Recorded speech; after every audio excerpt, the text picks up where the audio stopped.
Thank you for tuning in today for another program of Glory Bound. We are here to share the gospel of Jesus Christ through the preaching of God's holy word and Christ-centered music. Our desire is to encourage and uplift those that need a special touch from our Savior. Join us now for another blessed program of Glory Bound. Hello and welcome to Glory Bound. I'm so glad you joined with us today. We have a great program. We have a missionary with us, Paul Taube, and he's the missionary to the country of Nepal.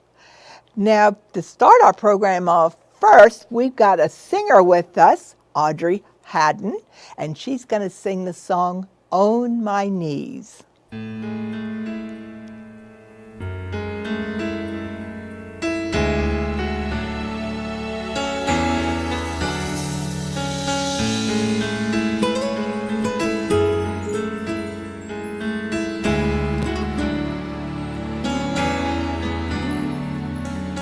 There are days when I feel the best of me is ready to begin. Then there are days when I feel I'm letting go and soaring on the wind.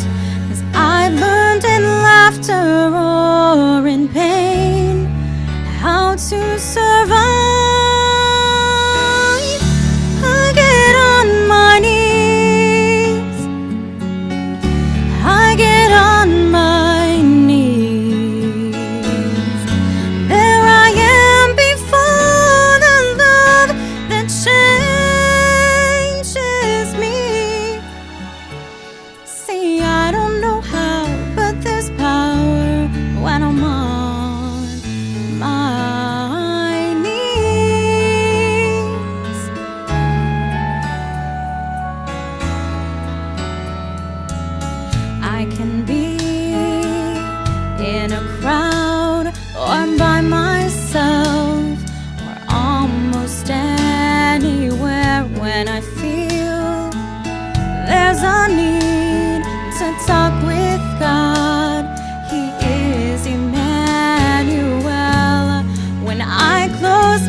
Thank you. A beautiful song, and she did it beautifully as well.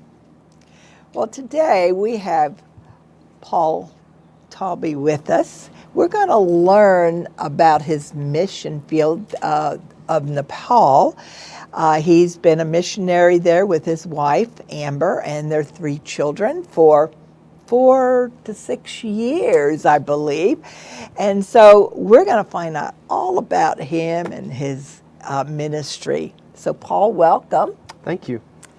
And, for folks out there, they may not know, where is Nepal? Well, Nepal, a lot of people would know by the Himalayas or Mount Everest, but it's a smaller country located between India and China. So it's a country about 30 million people, mostly Hindu and a lot of Buddhists as well. And we've been serving there for 6 years now, and starting churches and training leaders for the honor and glory of God. Now, let's go back a little bit, and how long have you been, when did you get saved? I was saved at Grace Baptist Church in Middletown, Ohio. I was, grew up in church, and I really came to the understanding of my own sin. I think a lot of times when we grow up in church and we grow up in a Christian home, it takes a little bit longer to really understand that. We hear about the gospel, but when I was 14 years old, I realized the gospel was for me.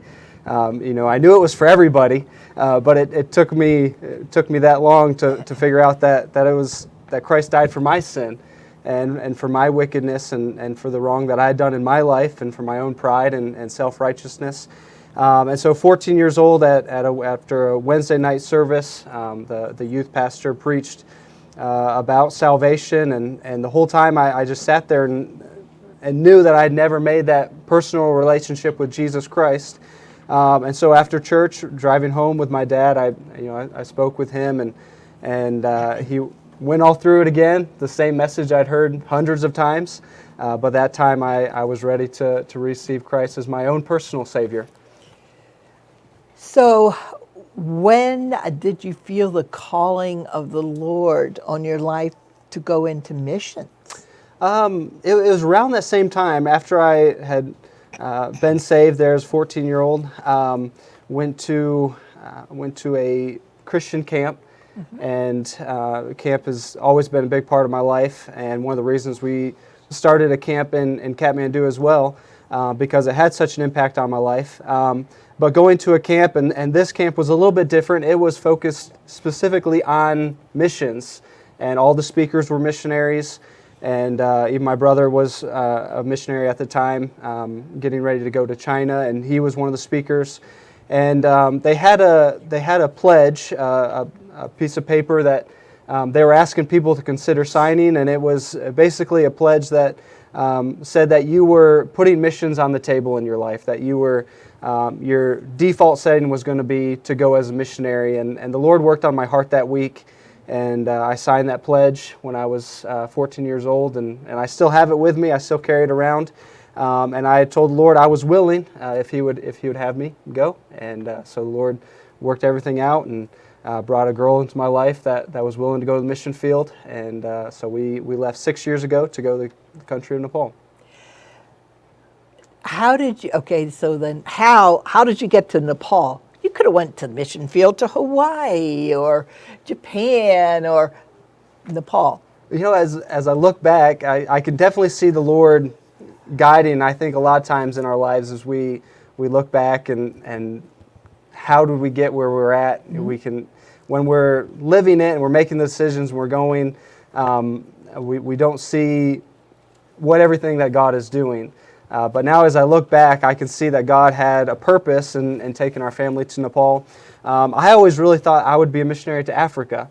And I loved the country. I took many missions trips there, trying to figure out maybe which country that I could serve full-time in, and all parts of Africa, North Africa, the Central Africa, to Burkina Faso, Ouagadougou, and even taking trips to South Africa.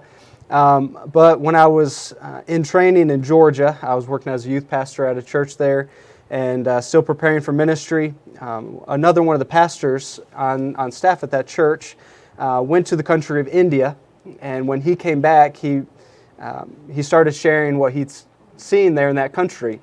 And we're talking about millions, over 1 billion people in the country of India, very few churches, very few Christians. And so the Lord started working on my heart about that country, and we actually did all of our support raising to go to the country of India.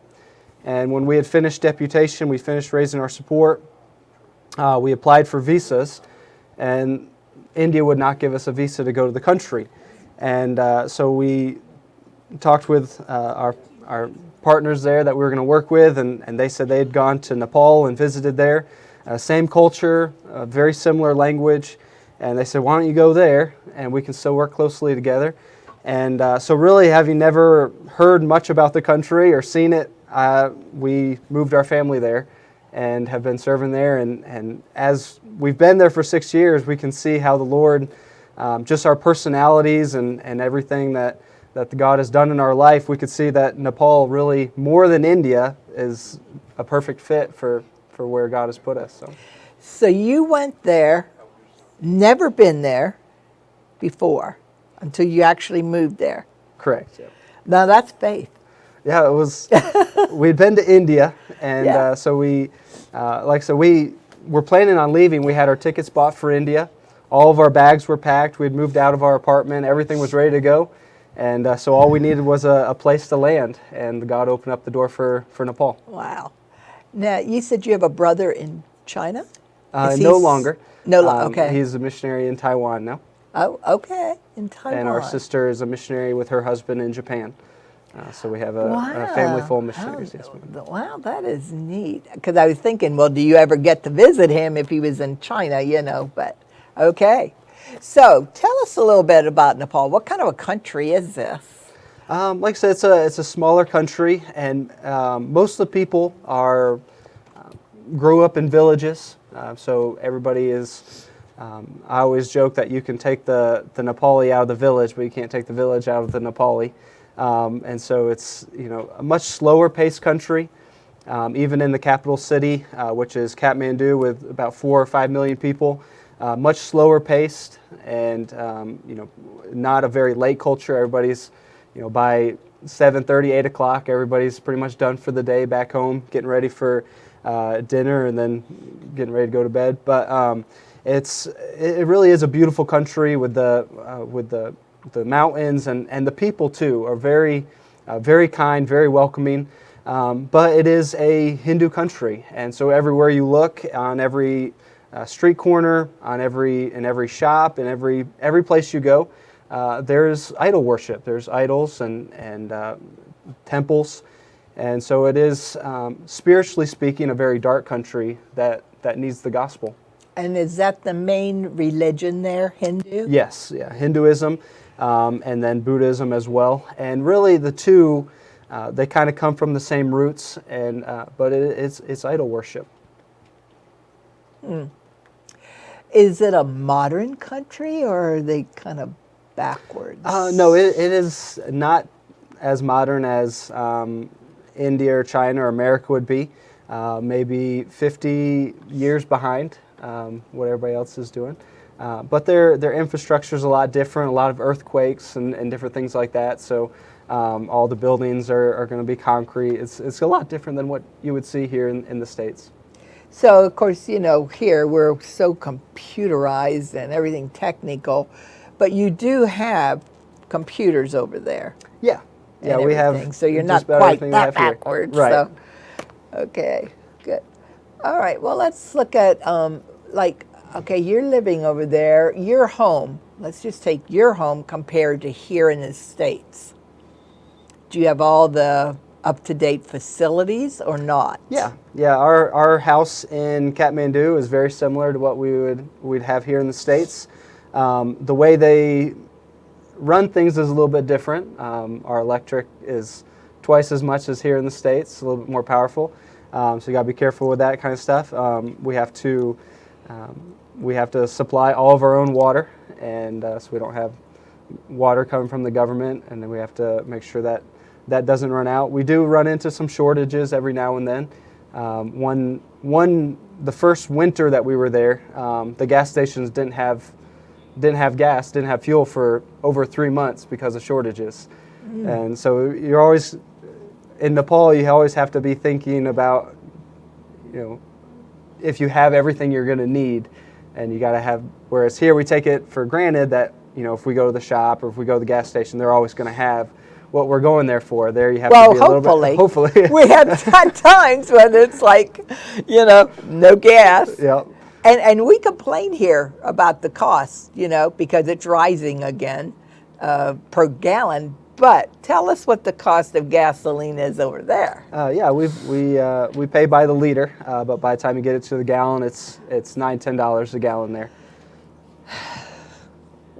I don't know what we'd do if it got that high here. Drive a lot less. Yeah, I guess you're right, because we kind of do take it for granted, and we just kind of go, But so do you have to, like your water, you were saying, do you have to boil it, or is it good drinking water?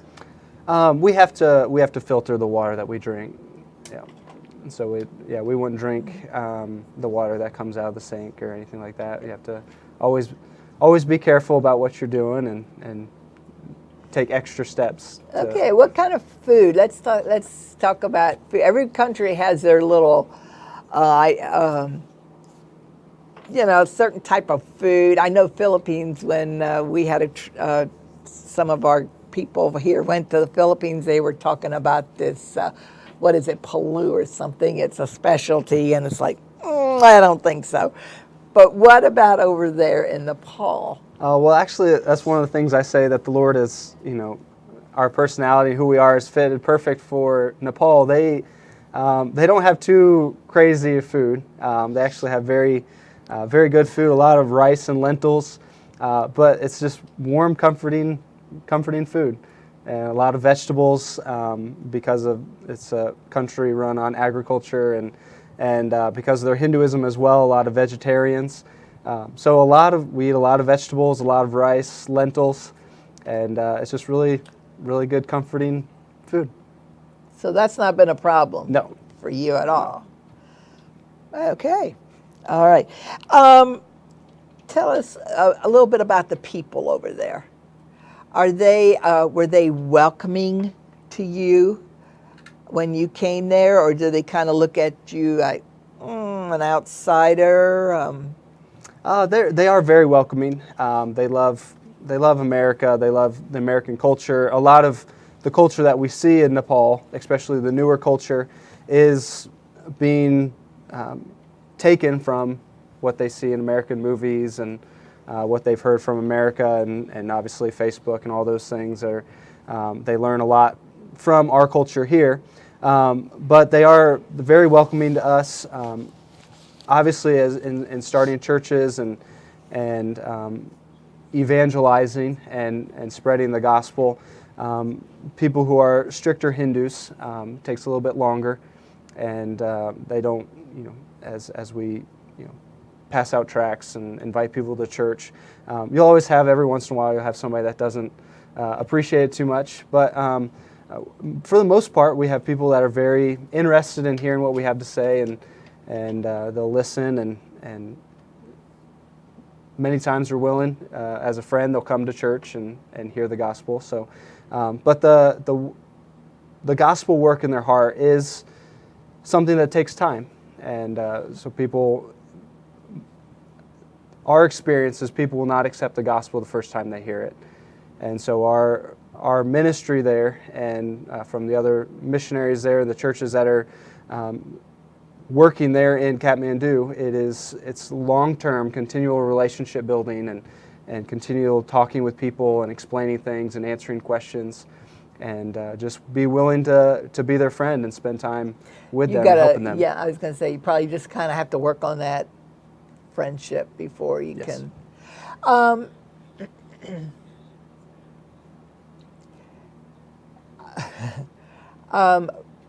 yeah, just kind of like one way I had this question I wanted to ask you about the people. Churches and other missionaries. Are there other missionaries over there? Yes. I mean, do you have quite a few, or is it just kind of? Yeah, there's quite a few missionaries there, quite a few churches. A lot of the churches are going to be more charismatic, but there's several very good, solid churches there, and mostly the churches are working in Nepali-speaking Nepal. But I told you at the beginning, it's very tribal, a lot of villages, and they all have their own language. They all have their own culture that would be different from Nepali. And so one of the main languages that we would like to work with that doesn't have any missionaries, they don't even have a Bible in their language, would be the Muggity people. And so that's kind of during this time that we have in the States, we are praying and planning as we go back, as we hope to be in Nepal as long as the Lord keeps the door open for our family. We'd like to go back and start seeing some churches and some ministry started in those Muggity speaking villages that are closer to the Indian border, and see what the Lord will do there. Now you have 3 children. How did I think, was there 2 of them that were born over one there? was actually? born there. Just one. And our middle child was 3 months old when we left. Okay. So how did they adapt over there? Probably no problem. They don't know. Yeah, but no here problem. they come back to the States, Yep. and it's got to be different. It is very different. But we do, in Nepal, we have a very American home, and we coming back, it's, spending time with family a lot. So that's helped a lot. Schooling for your children. Do they go to the public schools, or do you homeschool? We send them to a school there in Nepal. Sent them. Even the Nepali children all study in private schools, and very good schools. So we sent our daughter to actually a Christian school that was there, and she was the only American student. All of her classmates were all Nepali, and but because of the coronavirus, all the schools shut down last year. So we did end up being forced into doing homeschooling before coming back to the States. So private school, if it's private school, do they have to pay for that? Yes. Okay. And then you had a Christian school. Yes. Interesting. Yeah, there in Kathmandu, there's 2 or 3 Christian schools that have been started by missionaries in years past. Well, if most people send their kids to the private school, then I would say income-wise, they're not poor people. They would. The private schools wouldn't be as expensive as they would be here in the States. Okay. So they would be affordable for the Nepali families as well. Your news that you get over there from the States, do you really get true news, or? We would. We try, when we're in Nepal, we try to be all in Nepal. So we try not to pay too much attention to what's going on over here, and because we really want to, when we're in the country, we're there to be as much a part of the country, and we have, with the time difference, when we're awake, everybody in the States is sleeping, and when we're sleeping, everybody in the States is awake. So that kind of helps with, How many hours difference is it? Almost about 12 hours. Really? Okay. Yeah. And so we really, when we have our own lives there, stay busy and doing the work. So as far as people coming from, like say from the States here, are there any restrictions to come there to Nepal, or are they pretty much open? Anybody can come and go? They are an open country, especially for tourism. They're one of their biggest incomes there in the country is from tourism. And so a lot of people will go, and you can just show up and get a visa to come into the country. Staying long term, my family works on a business visa that God has opened up for us through a camp ministry that we started there. And so we can stay as long as they let us. Okay, so let's talk about your ministry there. What have you done? What have you started? Okay, you're talking about a camp. Have you started church? So you tell us about your ministry and what's going on. Yeah, we started our first church 4 years ago after we finished learning the language. That was Nepali language, and we started Beginnings Baptist Church in Kathmandu 4 years ago. And around that same time, we started the camp ministry, and the Lord provided the funds and opened up an opportunity for us to purchase property there in Kathmandu, a little outside, about 10 minutes outside the city, and build a facility there for church groups to come and have camp and conferences and training times. And then 2 years ago, I told you, the Lord, as I look back, I can see how the Lord has brought certain people into my life and opened doors and closed doors.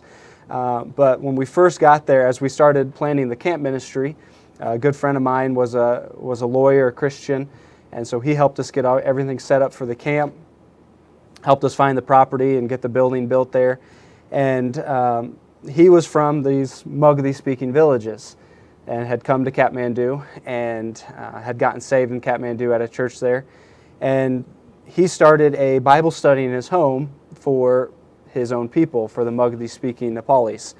And he's a lawyer, he's not a pastor, and so he called me, and the whole time he's been talking to me about his village and where he's from, and preparing me for this ministry, and not ever telling me too much. He didn't want to scare me away, or he knew I had I kept telling him, you know, I just started this church over here. I'm busy starting this church and with these believers. And so he just continued telling me and working in my heart, and God started working in my heart. And so he invited me, asked me to come pastor that group of believers, about 10, 15 that met in his home. And so we started Magadi Baptist Church 2 years ago from that Bible study. And so that's really where we're at now. We're hoping as we go back for another 4 years that we start reaching out into some more village ministry. Everything so far has been in Kathmandu, but most of the country is outside of Kathmandu and villages that haven't been reached with the gospel yet. Okay, so the field's wide open. Yes. And you have somebody that has taken over while you're here on deputation? Yes, during the 4 years I worked closely with two young guys that are leading the ministry there, and the Lord's working in and through them. And obviously right now it's back under lockdown and stay-at-home order, but they're doing services online, and as soon as they open up, they'll be back doing ministry again. Okay. So basically, it almost sounds like everything here, you get locked down, you're opened up and online and all that. So, yeah. So, well, that's really cool. So you have how many people now in your church right now? Both small churches. Beginnies Baptist Church is a church of 10, 15 people. And then the Magadi Baptist Church is 30 people or so. So you really got kind of like two ministries that you're ahead of, that oversee. Oh, that is wonderful. Well, I know you're here in deputation for a year. 1 year. 1 year. So it's good to see you. And I know we're coming down to the last minute of this program. So is there anything you want to say to our audience? Yeah, I would just ask that you would pray for missionaries, pray that they would have more, because it's more work than one family, and it's nothing special about who my family is, but just a willingness to go and let the Lord work. And it is God's work. It is with the young guys that are serving in the church. There's nothing special about them.